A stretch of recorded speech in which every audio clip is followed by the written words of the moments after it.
2022 was a hell of a year for video games, but that's old news, baby. 2023 is here. Let's go! I don't know about you guys, but 2022 flew by for me. I swear, Pokemon Arceus and Elden Ring just released a few months ago, but it was almost a year already. I made 2 videos recently looking back and reviewing every single video game I played in 2022, so check that out if you want. Looking forward though, there are a few games that have caught my attention and I am really excited for. I will start with some honorable mentions and then go into my top 5 most anticipated video games of 2023. Let's go! Alright, honorable mentions are Blanc, Kirby Return to Dreamland, Mario Kart DLC tracks, Forspoken, Wulong Fallen Dynasty, Wulong, I don't know. Horizon Forbidden West DLC. I still haven't played Horizon Forbidden West, but it'll be nice to play both of those back to back, the actual game and then the DLC right afterwards. Then we have Hades 2. I sucked at Hades 1, but I want to replay it and try it again before the sequel. Banishers, Ghosts of New Eden, Armored Core, Black Myth Wukong, and Pikmin 4. Those are my honorable mentions. Still really excited, but not in my top 5. All right, let's start with number high 5, baby. Harvest Moon: A Wonderful Life remake. What's that? It's not called Harvest Moon anymore? What? Story of Seasons? What the hell is that? Okay, well, my number 5 spot is Story of Harvest: A Moonful Life. It does feel a little weird being a 26-year-old grown-ass man and being excited for this game, but I can't help it. I have a special place for this game in my heart. I am very excited purely on nostalgia. The OG version on the GameCube is one of my most favorite games of all time growing up as a kid. This was my very first role-playing game besides Madden 02 career mode. This game blew my mind as a kid. I decided what to do. No rules, no set paths, no missions, no linear levels, just play the game and live on a farm. You choose who you marry and want to start a family with. And I usually always chose Muffy because, well, just because. This remake looks, well, I'm not a big fan of the new art style, but they actually have customizable options now. You can actually customize your character. You had to buy a whole ass separate game in the past just to play as a girl. It was like Another Wonderful Life or something. In the past, you were stuck playing as a guy, and you aren't stuck playing as a white guy anymore. Look, you can do a guy or a girl, and different races. That's so awesome. You're not a boring white guy anymore. What? You think me? White? Ha! Joke's on you, baby. I am a proud indigenous creature. My blood runs thick with Native American blood. Well, I'm about half a Native Alaskan, so. Anyways, you can also be gay in this game. Look at Nintendo being LGBTQ positive, hell yeah. And you can have a daughter. In the old game, you were stuck with a son. I've replayed the original a few times over the years because I have access to the PS2 version on the PlayStation. So I've been able to replay it a few times and I still love it. One of my favorite games.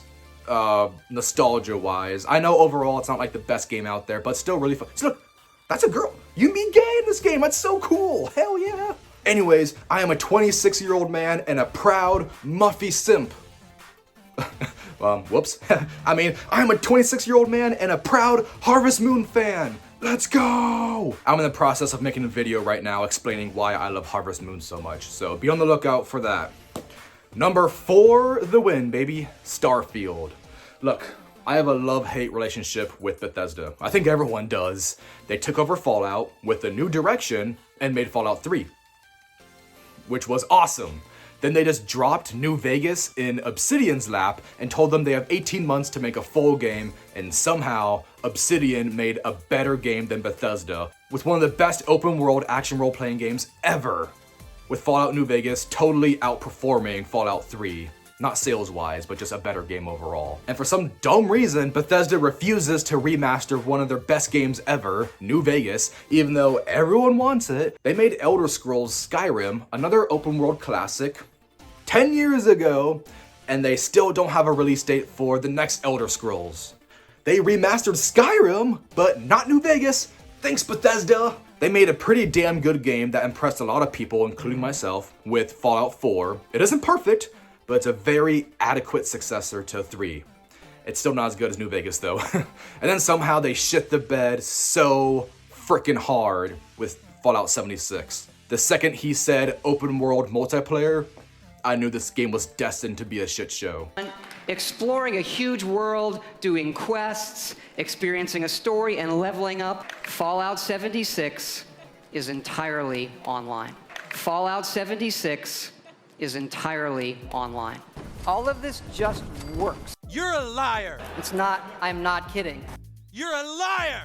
It allows us to have 16 times the detail. You know something that you're not telling us, you slimy scumbag liar. We knew we had to do it and do it in a really big way. In a really big way. Now, a brand new IP, Starfield, looks like Fallout meets No Man's Sky. I am cautiously optimistic. Extremely optimistic, but extremely cautious. Number 350. Tree fitty. Zelda Breath of the Kingdom. Tears of the Wild? I don't know. Zelda! Look, I did not grow up with Zelda, okay? Only experience I had with Zelda growing up is playing as Link or Zelda in Smash Bros. It took me until I was 24 years old to finally play my first Zelda game, which was Link's Awakening Remake, and I really enjoyed it. I played Breath of the Wild the following year after Link's Awakening on my OLED Switch, and about 80 hours later, it is safe to say I adored this game. I did my best to explore every square inch of the map, but I'm sure I missed a lot of secrets and hidden areas. Also, ya boy is a self-titled open world slut. I love open world games, so it is just destiny. It was destined that I loved Breath of the Wild. So a sequel? I am all here for it, and I'm really excited. I hope they go down the same route as God of War Ragnarok. They keep the same combat and gameplay system, so it still feels familiar, but they improve upon it and add more fun mechanics. Can't wait. Number 2 is Spider-Man 2. I played Spider-Man PS5 and Spider-Man Miles Morales for the first time over the summer, 2022, and I loved both games. I talk about both of them in my recap video, so check that out too if you want. I hope they adopt the Grand Theft Auto 5 mechanic where you can swap back and forth between playable characters. Swapping between Miles and Peter in New York would be so cool. And with the introduction of Venom, think about it. Maybe he can be the third playable character. It is perfect. Just think about it. Venom is basically Trevor, the mentally unstable, unhinged, batshit crazy character who wants to do good, but he can't help being bad. Peter is Michael, the older, more wise, experienced mentor who wants to retire and settle down with his hot wife, but he can't because he has too many responsibilities. Miles is Frank. And no, it's not because they're both black, it's because they're the youngest character, eager to prove themselves and learn, making mistakes along the way and trying to balance the other two characters from not killing each other. Can you imagine swinging around the city as Miles and you see Pete off in the distance and you help him stop the crime? So cool. Also, I'm predicting before the symbiote hits Eddie and becomes Venom, it infects Peter first, and Miles has to fight him and bring him back to the light before the symbiote makes Peter slip into the darkness. Regardless of whatever story they tell, I cannot wait. Also, one of my biggest questions is, what the hell are they doing with Norman and Harry Osborn? It's like the symbiote was on Harry, but Venom is in the game, but Venom isn't Harry, Venom is Eddie. So I have so many questions. I'm so excited though. Let's go Spidey! Numero uno. Yes, my number 1 most anticipated video game of 2023, the game I am most excited for, takes place in the same universe created by a transphobe. I'm sorry, but the game devs do not deserve to have their game fail due to one woman. I understand people boycotting this game because she will profit off the Harry Potter name and IP, but boycotting the game isn't going to hurt her. She's already the richest white woman in England. The profits will most likely affect the game devs, the normal ass employees who worked hard and put their souls and hearts into this game, sacrificing time and energy to create this game. It's not a JK transphobic Rowling game, it's an Avalanche Software passion project to bring the Harry Potter universe into an open world action RPG game. The JK Just Kidding woman has no creative control over this game. They're just basing this game off of the story and lore that she's already pre-established. And they already have a Q&A on their website explaining how much she is not involved in this game. So don't worry. But if you choose to boycott this game, that's your decision. I understand. If you're part of the LGBTQ community, I understand why you would never play this game and never support another Harry Potter project ever again. I understand. I am pro LGBTQ, but I'm also a huge fucking nerd. Does that make me fake or a bad person? Whatever. It's just a video game, alright? Like I said, if I spend $70 on this game or not, Just Kidding Rowling will still be the richest white woman in the UK. Now, this game looks so fucking cool, man! Just like Pokemon Arceus is the Pokemon game I always dreamt of, this is the open world Harry Potter game I always imagined and fantasized about in the Harry Potter universe. Every new clip or trailer or gameplay that is released makes me more excited for this game. No lie, I teared up. I cried a couple tears when I first saw the very first trailer. I couldn't explain it. I was just so hyped and happy this game is finally happening.